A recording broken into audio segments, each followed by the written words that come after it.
Chers amis, le directeur de la maison des étudiants suédois m'a demandé de m'adresser à vous à l'occasion de la fête de Walpurgis. Et j'en suis bien entendu très heureux. Vous vous demandez sans doute, mais qui est Walpurgis?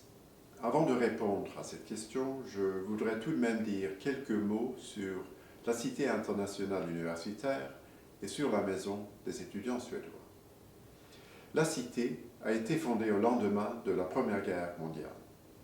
Avec ses 43 maisons, elle est une véritable oasis de paix au milieu de Paris.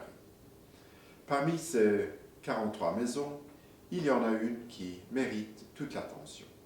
C'est la plus petite, mais aussi la plus belle et la plus agréable, la maison des étudiants suédois. Cette maison a été inaugurée en 1931 et depuis, elle accueille de nombreux étudiants suédois, bien entendu, mais aussi des étudiants de pratiquement tous les pays du monde. Mais Walpurgis donc, il s'agit de la fille d'un riche seigneur saxon qui était en mission comme abbesse en Allemagne au 8e siècle. Plus tard, elle a été canonisée et sa fête a été introduite en Suède par les Allemands au Moyen Âge. Elle est fêtée le dernier jour d'avril.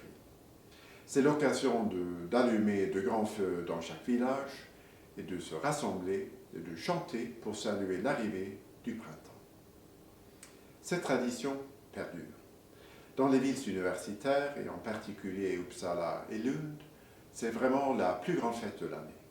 J'ai moi-même fait mes études à Uppsala et je peux vous assurer que ce jour-là laisse de très beaux souvenirs. Pour la deuxième fois consécutive, la maison des étudiants suédois ne pourra pas vous offrir le spectacle d'un grand feu.